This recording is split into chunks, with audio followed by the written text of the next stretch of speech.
La noche de viernes caía sobre Buenos Aires con una ferocidad típica del mes de julio. Una ola polar había transformado la habitual humedad porteña en un viento helado que cortaba como cuchillos, vaciando las veredas del exclusivo barrio de Recoleta. Las vidrieras de la avenida Alvear brillaban con decoraciones invernales y promesas de lujo, pero en la calle la realidad era gris y despiadada. Julián Peralta, de 42 años, CEO del Grupo Peralta, acababa de salir de una reunión decisiva en un bufete de abogados. Su traje italiano a medida, el reloj suizo en su muñeca que valía lo que un departamento pequeño, y la postura rígida de quien carga el peso de un imperio de construcciones, todo en él gritaba éxito. Caminaba apresurado hacia su auto blindado, con la mente todavía atrapada en las cláusulas del contrato recién firmado, calculando márgenes de ganancia y estrategias de expansión. Había prometido cenar con su madre, doña Clara, esa noche. Era una tradición semanal que mantenía más por deber filial que por placer, a menudo revisando su teléfono por debajo de la mesa mientras ella repetía las mismas historias de su juventud. Fue entonces cuando la vio, a media cuadra de distancia, acurrucada contra la pared de mármol de una galería de arte cerrada, había dos figuras. Una era claramente una persona en situación de calle, un joven con ropa holgada y sucia. La otra, apoyada en él, vestía un abrigo de cashmere color camel que Julián reconocería en cualquier lugar del mundo. Su corazón se detuvo un segundo, fallando un latido doloroso en el pecho. Era su madre. Julián corrió, el sonido de sus zapatos de cuero resonando en el asfalto helado. Hola, disculpa la molestia, pero te pido que le des me gusta y te suscribas al canal. Así me ayudas a traerte más videos de historias como este. Gracias. Doña Clara no debería estar allí. Debería estar en la mansión de San Isidro, segura, con la calefacción encendida, rodeada de empleados. ¿Cómo había llegado a esa vereda fría en Recoleta? Al acercarse, la escena se volvió nítida y devastadora. Doña Clara estaba pálida, temblando violentamente con la mirada perdida y confusa, fija en la nada. El joven a su lado, que no debía tener más de 27 años, estaba sin su campera, vistiendo solo una remera fina y gastada. Se había quitado su única manta de lana, sucia, vieja, pero cálida, y la había envuelto con cuidado alrededor de los hombros de la señora rica. Estaba sentado de forma que bloqueaba el viento helado con su propio cuerpo, susurrándole palabras tranquilizadoras, intentando calmar el terror visible en sus ojos. Julián sintió una mezcla nauseabunda de alivio, terror y una vergüenza profunda. «¡Mamá!», gritó él, arrodillándose en la vereda, arruinando los pantalones del traje sin importarle. Doña Clara tardó en enfocarlo. Cuando lo hizo, sonrió débilmente, como una niña que encuentra un juguete perdido. «Julián, yo me perdí. Quería comprarte alfajores, pero las calles cambiaron, todo cambió». El joven levantó la vista. Eran ojos oscuros, inteligentes y profundos, marcados por la dureza de la calle, pero desprovistos de malicia. «Estaba deambulando cerca de la avenida, casi la atropellan», explicó él, con la voz ronca por el frío. «Estaba muy confundida. La traje aquí, donde el viento no pega tanto.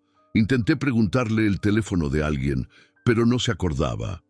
Julián miró a aquel desconocido. Temblaba de frío, expuesto al clima, habiendo dado su única protección a una mujer que representaba todo lo que él no tenía. Aquel muchacho había hecho más por su madre en media hora que Julián, con todo su dinero y su agenda repleta, había hecho en los últimos meses. El chofer de Julián llegó, frenando el auto bruscamente. Mientras ayudaban a doña Clara a entrar en el vehículo climatizado, Julián se volvió hacia el joven, sacó la billetera del bolsillo, tomó todo el efectivo que tenía, casi 50,000 pesos y algunos dólares, y extendió la mano. «Tomá», dijo Julián con la voz embargada. «Por favor, es todo lo que tengo encima. Gracias». El joven miró el dinero, luego a Julián, y negó con la cabeza. «No lo hice por plata, señor. Cualquiera con corazón haría lo mismo». Me hizo acordar a mi abuela. Recogió su manta sucia del suelo, se envolvió en ella y comenzó a alejarse por la calle vacía. Julián se quedó allí, con el dinero en la mano, sintiéndose el hombre más pobre del mundo.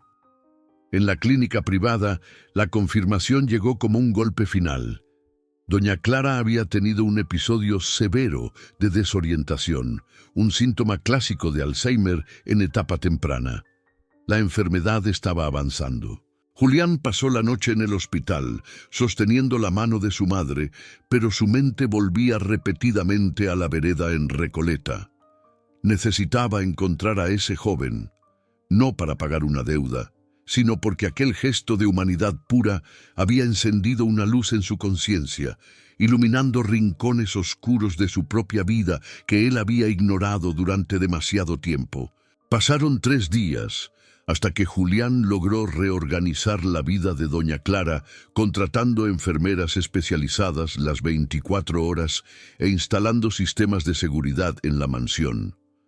La realidad de la enfermedad de su madre era un peso nuevo y constante, una cuenta regresiva que no podía detener con dinero. El miércoles por la tarde, Julián volvió a Recoleta. Caminó por las calles elegantes, ignorando las vidrieras, buscando una figura invisible. Preguntó a porteros y guardias de seguridad. La mayoría lo miró con extrañeza. Nadie prestaba atención a los invisibles. Finalmente, en un callejón detrás de un restaurante francés, encontró un pequeño grupo de personas en situación de calle, reunidas alrededor de un fuego improvisado. Entre ellos estaba el joven. Su nombre era Facundo Benítez, aunque todos le decían Facu. Cuando vio a Julián acercarse, Facu retrocedió a la defensiva. Julián levantó las manos en señal de paz. «Solo quiero hablar, por favor». Se sentaron en un banco de la Plaza Francia. Julián le contó sobre el diagnóstico de Alzheimer. Facu escuchó con genuina empatía, preguntando cómo estaba ella, no por educación, sino por interés real. Julián le preguntó a Facu su historia, y lo que escuchó lo dejó aturdido. Facu había sido estudiante de arquitectura en la UBA, Universidad de Buenos Aires, un alumno brillante, con beca. Pero en el último año de la carrera, una tragedia doble lo golpeó. Sus padres murieron en un accidente de ruta en la provincia. Siendo hijo único y sin parientes, Facu cayó en una depresión profunda. Perdió la beca, perdió la pasantía, fue desalojado de la pensión que alquilaba. Sin red de apoyo y paralizado por el duelo, la calle se convirtió en el único lugar posible. 2 años habían pasado desde entonces. «No soy un adicto, señor», dijo Facu, mirando sus manos callosas. «Solo me caí». Y cuando uno cae en este agujero sin dirección fija, es casi imposible volver a subir. Nadie da trabajo a quien no tiene dónde bañarse. Julián vio allí un desperdicio de potencial humano que le dolía en el alma. Miró a Facu y le hizo una propuesta. «No te voy a dar dinero, Facundo. Dijiste que no querías caridad, pero mi empresa, el Grupo Peralta, administra varios edificios corporativos. Siempre necesitamos personal de limpieza y mantenimiento. Puedo darte un trabajo, en blanco, con obra social, uniforme, acceso a los vestuarios para bañarte. El sueldo es el básico del convenio, nada especial, pero es una oportunidad». Facu miró a Julián desconfiado. «¿Por qué haría eso?» «Porque cubriste a mi madre con tu única manta», respondió Julián. «Y porque necesito creer que el mundo no está hecho solo de transacciones financieras». Facu aceptó, con una condición. «Quiero trabajar de verdad. No quiero ser el protegido del jefe. Quiero ganarme mi sustento. El lunes siguiente, Facu se presentó en la sede de la empresa en Puerto Madero. Julián casi no lo reconoció. Estaba afeitado, con el cabello cortado, probablemente en algún comedor comunitario, vistiendo ropa sencilla pero limpia. Julián ordenó un adelanto del primer sueldo para que pudiera pagar una habitación en una pensión en el barrio de Constitución. Facu comenzó en limpieza. Trabajaba con una dedicación feroz. Llegaba antes de hora, se iba después. En pocos meses, su ética de trabajo llamó la atención de los supervisores que no sabían de su conexión con el CEO. Julián y Facu comenzaron a encontrarse para cafés rápidos. Julián descubrió en Facu una mente brillante, llena de ideas sobre urbanismo y espacios. Un día, Julián lo invitó a cenar a la mansión. Quería que viera a doña Clara. El reencuentro fue emotivo. Doña Clara, en un día lúcido, no recordaba el incidente en la calle, pero le cayó bien inmediatamente aquel joven educado que hablaba con ella sobre los edificios antiguos de Buenos Aires. Facu tenía paciencia. Escuchaba las historias repetidas de ella con atención, comentaba sobre la arquitectura de la casa, traía vida a los ojos de la anciana enferma. Poco a poco, Facu se convirtió en una visita frecuente. Traía ligereza a la casa sombría. Julián, observando a los dos, se dio cuenta de que él también estaba cambiando. Pasaba menos tiempo en la oficina y más tiempo en casa, redescubriendo el placer de simplemente estar con su madre. Facu no estaba solo limpiando los pisos de la empresa, estaba de alguna manera limpiando el alma de Julián. 3 meses pasaron. Facu había dejado la pensión y alquilado un pequeño monoambiente en San Telmo. Estaba recuperando la dignidad, paso a paso. Pero la vida, a veces, es cruel en sus pruebas. Una tarde de viernes, Julián recibió una llamada de recursos humanos. Hubo un accidente. Facu estaba limpiando una luminaria alta en el vestíbulo cuando la escalera, mal asegurada por otro empleado, cedió. Cayó desde una altura de 4 metros. Julián corrió al sanatorio. El diagnóstico: pierna fracturada en 2 partes y 3 costillas rotas. Estaría bien, pero necesitaría cirugía y meses de reposo absoluto. No podría trabajar. En la habitación del hospital, bajo el efecto de los analgésicos, Facu lloraba. No por el dolor, sino por el miedo. «Voy a perder el departamento», susurraba. «No tengo ahorros para estar parado 2 meses. Voy a volver a la calle». Julián le sostuvo el hombro con firmeza. «No vas a volver a la calle, nunca más». Julián ordenó que, en cuanto le dieran el alta, Facu fuera llevado a la mansión de San Isidro para recuperarse. Había habitaciones de sobra. Doña Clara estaría feliz. Facu intentó negarse, pero no tenía fuerzas para pelear. La estadía de Facu en la mansión transformó la dinámica de la casa. Recostado en la cama o en la silla de ruedas, dibujaba. Julián le compró cuadernos de bocetos y lápices profesionales. Los dibujos de Facu eran increíbles. Proyectos de viviendas sociales, parques urbanos, soluciones arquitectónicas geniales. Cierta tarde, un antiguo compañero de facultad de Julián, Gustavo, vino a visitarlo para proponerle un negocio inmobiliario dudoso. Gustavo era un arquitecto renombrado, conocido por sus torres de lujo y su falta de escrúpulos. Mientras caminaban por el jardín, Gustavo vio a Facu sentado en la galería, dibujando. Gustavo se detuvo, su rostro palideció. «¿Ese es Facundo? ¿Facundo Benítez?» Julián se extrañó. «¿Lo conoces?» Gustavo intentó disimular soltando una risa nerviosa. «Estudiamos juntos en la UBA. Era problemático. Desapareció antes de recibirse. Tené cuidado con él, Julián». La reacción de Gustavo encendió una alarma en Julián. Tras la visita, contrató a un investigador privado para averiguar el historial académico de Facu y su relación con Gustavo. Lo que descubrió días después lo dejó asqueado. No había solo coincidencia, había un crimen. En el último año de la facultad, Facu había desarrollado un proyecto revolucionario de vivienda sostenible para su tesis. Gustavo, que era su compañero de equipo en ese momento, robó los archivos digitales del proyecto, lo presentó como propio en un concurso internacional y ganó. Cuando Facu intentó denunciarlo, Gustavo, proveniente de una familia rica e influyente, usó sus conexiones para acusar a Facu de plagio. Facu, ya fragilizado por la muerte reciente de sus padres, fue desacreditado, expulsado y destruido psicológicamente. Julián confrontó a Facu esa noche. Facu no lo negó. Él robó mi vida, Julián. El proyecto, la reputación. Después de que mis viejos murieron, yo no tenía fuerzas para luchar contra sus abogados. Solo me rendí.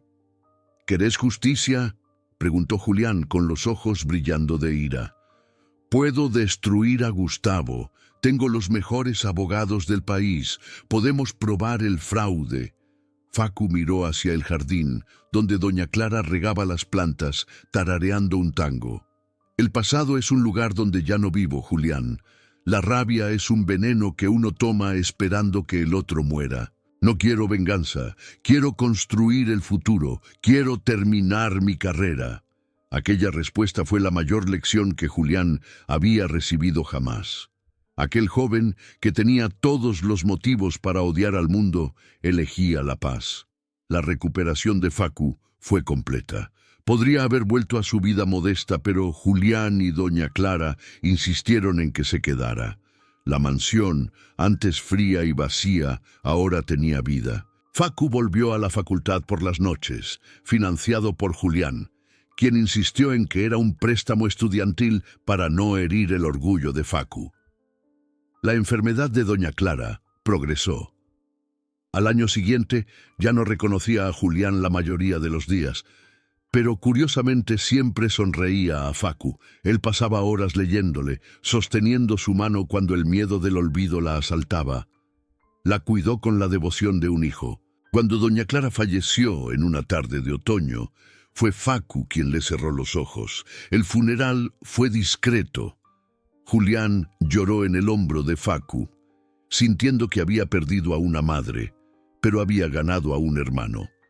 Un año después de la muerte de Clara, Julián y Facu estaban frente a un edificio recién reformado en el barrio de Barracas, en el sur de Buenos Aires.